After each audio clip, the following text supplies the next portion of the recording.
During the spring break of 2015,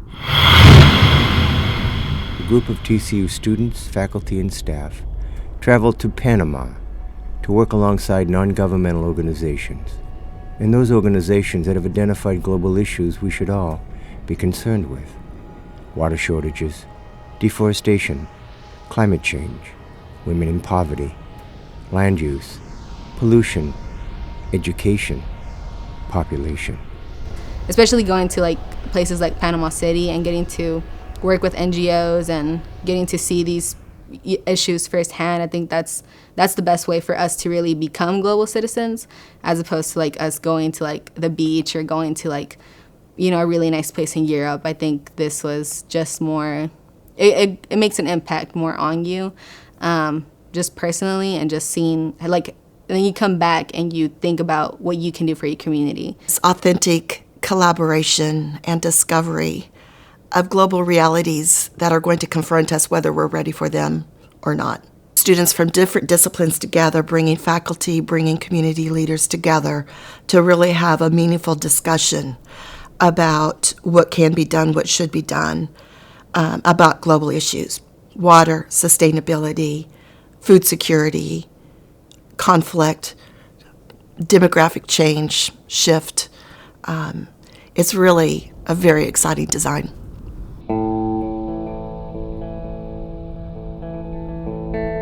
For example, here in Cologne, we met Sister Barbara, who runs a daycare center for kids who, for a variety of reasons, are unable to attend public school. Without this center, they would be on the streets. This is the neighborhood she works in. She's been here 49 years. And for 3 days, Andrea Rosas, Stephanie Lowe, Emily Garrity, and Mackenzie Burnett, along with film, TV, and digital media major Lorraine Ugan, worked alongside Sister Barbara and the kids, learning about life in Cologne, a once prosperous destination on the Caribbean side of the Panama Canal. Now over here on the left is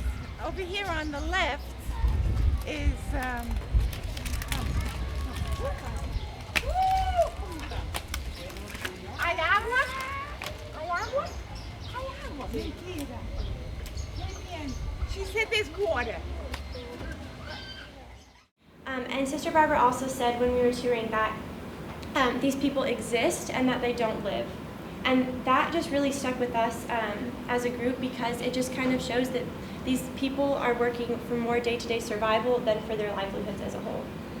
I think what makes the Global Academy unique is it's not a guided experience, because certainly the faculty that enter into it are not guiding our students. Our faculty are learning and at the same time. The NGOs are learning at the same time. It certainly turns the role around.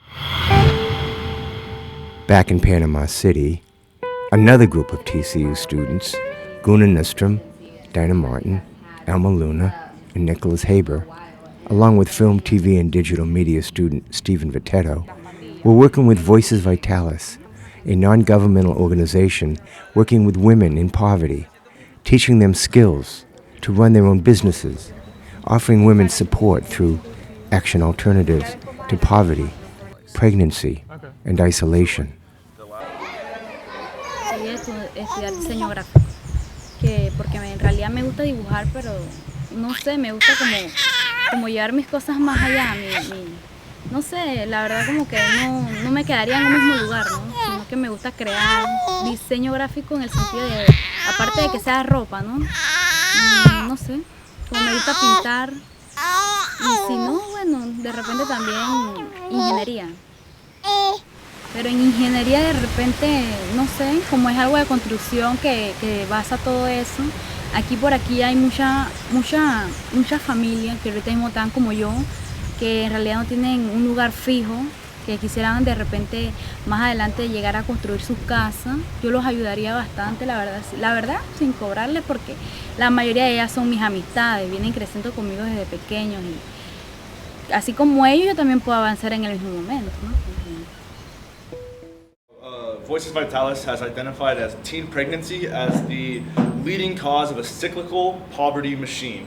And they believe that early pregnancy prevents teen moms from reaching their true potential, and their goal is to help them climb up the socioeconomic ladder. The Global Academy is critical for the students because what we are teaching them and teaching ourselves is that we have to talk with one another.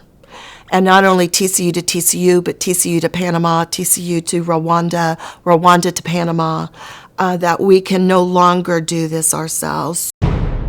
While 17 TCU students work with MUSEC, Voces Vitalesin, Wetlands International, and Cathalac, Jeff Geiber, professor and director of the Institute of Ranch Management here at TCU, was working with the University of Panama's Agricultural School in Chirac, exploring possibilities of collaboration, of knowledge, and of sharing resources. I think that this interaction, this exchange of experience between TCU, the University of Panama, and our rancher will be definitely of great benefits for us. We can share with you different areas where we are strong.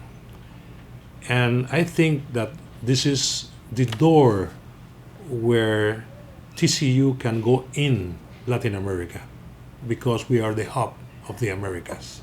So for me, it was a valuable experience because it reaffirmed that that's what I want to do with the rest of my life. I want to be able to work in other communities, especially those of like third world-esque kind of countries, working with health professions. I have already recommended this program to a lot of my friends, and I think it's great. I think it really does, help you live out that TCU mission of like being a global citizen, because it puts you out of your comfort zone, and it really does. It makes you think of the world differently, and it makes you appreciate the stuff that you're given here at TCU, just, what a wonderful university we have, but also the part that we have the opportunity to have these experiences. And I think that every student should have that. Your dreams, your plans are not narrow anymore. It all of a sudden they expand, and that expansion gives you possibilities, and that possibility makes you curious, and that curiosity makes you imagine new ways, new roads, new paths. And I think that's what I would tell a student to go, because you don't know what you're going to find out, and much more important, you don't know what you're going to find out about your own self. One of the many stories we found in Panama is the destruction of a local river that once supplied Gregorio Perez and his neighbors with water and recreation. For the past 2 years, construction upriver of a massive gated community by foreign investors has polluted and marginalized the river. His repeated requests to government officials for an explanation have been ignored, and now the community has lost a major source of water. For the past 2 years, we visited with Mr. Perez and found that the situation continues to worsen. It's a community-based dialogue about how to better a community, how to leverage privilege, right? How to leverage our good fortune to help the world, and how to learn from the world, how to hear their voice, and how to have that voice show up in our own academic setting. I'm interested in that student who is willing to go from learning to advocating and doing something about it. I'm interested in the student who could care less whether this counts for core credit or major credit, right? I'm interested in the student who's willing to delay their graduation to summer or fall because this is an experience of a lifetime, and even though it may not fit within this particular box, they get it, they realize it, they got to do it. And I'm interested in the faculty member who's willing to kind of turn their world upside down too, to teach in such a way that is designed around interdisciplinary conversation, transdisciplinary conversation, and advocacy, doing something about it. And I think that's the piece that's so critical for the students, is understanding. It's no longer okay just to understand. It's no longer okay just to graduate with a 4.0. That's not good enough. It's the advocacy, it's the willingness now to do something. And I think that is where TCU is unique and our students are unique. Many of our students are positioned to do something intellectually, life of privilege, and I think that's what citizenship means, that we're willing to step up, we're willing to do something, we're willing to fight for injustice, we're willing to say this is not okay. And so that's the student, that's the faculty that we're interested in, and we're doing it. We're doing it, and that is what is exciting.